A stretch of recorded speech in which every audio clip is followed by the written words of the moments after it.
تو اس بات پہ تھوڑی سی وہ بھی ہوئی، بہرحال کوئی لڑائی جھگڑا تو اچھا ہوا نہیں، کیونکہ دوسرا سمجھ گیا کہ یہ مجھے جانتا ہے، مطلب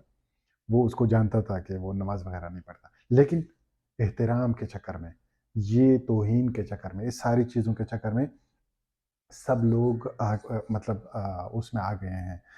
اس سارے قصے میں آ گئے ہیں۔ آپ ان ساری چیزوں کا اگر آپ اندازہ لگانا چاہیں یا دیکھنا چاہیں، آپ کسی دن جو ماڈریٹ اسلامسٹ ہوتا ہے، جس کی ضروری نہیں ہے کہ داڑھی وغیرہ ہو، یہ اینکر پرسن تقریباً سارے ہیں، سارے نہ ہو تو کچھ ہیں، مطلب یہ میڈیا میں نظر آتے ہیں، موٹیویشنل اسپیکر تو سارے کے سارے ہیں، جو مسجد بھی نہ جاتے ہو، نماز بھی نہ پڑھتے ہو، اور ان کا حلیہ بھی مولوی ٹائپ نہ ہو، مطلب پگڑی وگڑی اور داڑھی وغیرہ بھی نہ ہو، لیکن جب وہ اسلامسٹ ہوتے ہیں، وہ پکا خطرناک قسم کے مولوی ہوتے ہیں، لیکن وہ جب کسی مولوی کے ساتھ بیٹھ کے ڈیبیٹ کر رہے ہوتے ہیں تو وہ بڑا انٹرسٹنگ ہوتا ہے، وہ بڑا دیکھنے جتنی بھی میں نے باتیں کی ہیں وہ ساری ایک ہی ڈیبیٹ میں آپ کو سامنے نظر آئے گی۔ وہ اس کو کہتا ہے تم غلط ہو، اور یہ جو اسلامسٹ ہوتا ہے، وہ ماڈریٹ اسلامسٹ ہوتا ہے، وہ اس کو کہتا ہے کہ تم غلط ہو۔ تو بھائی ہمیں جب تک مولوی کسی مذہبی سیاسی پارٹی، جس طرح جمعیت علماء اسلام، جماعت اسلامی وغیرہ، جمعیت علماء اسلام سے خاص کر، جب تک اس کی وابستگی نہ ہو، تو یہ مولوی ہمارے لیے اتنا خطرناک نہیں ہے جتنا ماڈریٹ اسلامسٹ ہے، جو اسلامی ٹچ والا ہے، یا جماعت اسلامی والا، یا کوئی اور جو ماڈریٹ اسلامسٹ، جتنے وہ خطرناک ہے ہمارے لیے، معاشرے کے لیے۔ اس کے مثالیں اگر میں آپ کو دیتا ہوں کہ ضیاء الحق کے دور میں جو اسلامی اسکالر تھا، اسلامسٹ، ماڈریٹ اسلامسٹ تھا، ڈاکٹر اسرار، وہ اس کے ساتھ جڑا ہوا تھا۔ تو میں نے جس طرح آپ کو کہا کہ ریاست کے سارے منصوبوں کا حصہ ہوتے ہیں، تو وہ ریاست کا اسلامائزیشن کا جو منصوبہ تھا، تو شیعہ کو مارنا وغیرہ وغیرہ، اور اتنا ایک ایک خاص فرقے کو کہ اسکول آف تھاٹ کو اس ملک پہ قابض کرنے کا جو منصوبہ تھا نا، اس میں ڈاکٹر اسرار حصہ تھا، ضیاء الحق کے۔ پھر اگر دوبارہ دیکھا جائے، ایک اور ماڈریٹ اسلامسٹ جو لوگوں کو بہت پسند بھی ہے، پتہ نہیں کیا دیکھا اس میں، وہ ہے غامدی۔ تو غامدی صاحب جو ہے نا، وہ جنرل مشرف کا اس انلائٹن ماڈریشن اور اس کے جو اسلامزم کا اسلاموفوبیا ختم کرنا وغیرہ، اس کا جو پورا منصوبہ تھا، اس کا وہ حصہ تھا۔ تو یہ لوگ ریاستی منصوبوں کا حصہ بھی ہوتے ہیں، اور دوسری چیز، وہ خطرناک بھی ہوتے ہیں، اور لوگ جن معاشرے میں رہتے ہیں، اس معاشرے کے زمینی حقائق پہ پردہ بھی ڈالتے ہیں، اور لوگوں کو اس سے گمراہ بھی کر رہے ہوتے ہیں۔